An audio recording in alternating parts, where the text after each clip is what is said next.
السلام علیکم دوستو، آج میں آپ کو ایک صحابی کی عبادت اور شیطان کے مکر کا واقعہ بتاتا ہوں۔ ایک صحابی تھے، وہ بہت زیادہ تہجد گزار اور اللہ کی عبادت میں مشغول، راتوں کو اٹھ کر نماز، قرآن شریف کی تلاوت کیا کرتے تھے۔ ان کے آس پاس کے جو لوگ تھے وہ بھی ان سے دین میں متاثر ہو کر عبادت میں لگے رہتے تھے۔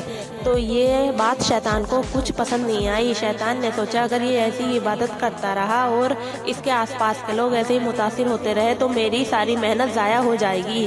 تو ایک دن صحابی رات کو اٹھے، وضو کر رہے تھے، جبھی شیطان شکل بدل کر ان کے سامنے ان کا خیر خواہ بن کر حاضر ہوا اور کہا، اے اللہ کے نیک بندے، تم راتوں کو اٹھ کر عبادت کرتے ہو، اپنی صحت کا بھی خیال رکھو۔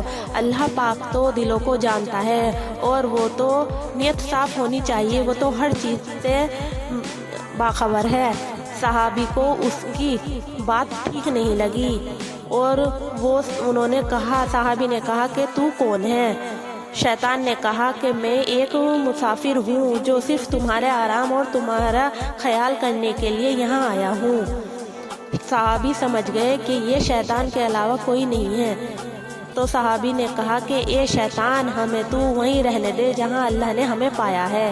اے شیطان، تو ہمیں وہیں رہنے دے جہاں اللہ نے ہمیں پایا ہے، مطلب نماز میں، تہجد میں، قرآن کی تلاوت میں، اللہ کے ذکر میں رہنے دے۔ تو شیطان نے سوچا کہ یہاں میری بات نہیں بنے گی۔ شیطان پھر اگلے دن آیا روپ بدل کر، جب وہ صحابی وضو کر رہے تھے، آ کر بیٹھ گیا۔ کہا کہ تم اتنی محنت کرتے ہو کہ تم کیوں اتنی محنت کرتے ہو؟ نیت صاف ہونی چاہیے۔ تمہارے گھر کے نیچے ایک خزانہ دبا ہوا ہے، اگر تم اس کو نکال لو تو تمہاری زندگی عیش و آرام سے کٹے اور تم عبادت بھی تھوڑی بہت کر لیا کرنا۔ لیکن صحابی کے دل کو یہ بات اچھی نہیں لگی۔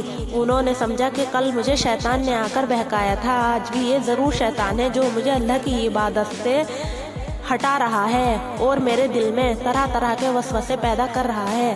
صحابی اس کو سمجھ گئے اور اس کو اس غصے سے بھگایا کہ وہ اپنا منہ دیکھتا رہ گیا اور خیر خواہ بننے آیا تھا تبھی بھاگ گیا۔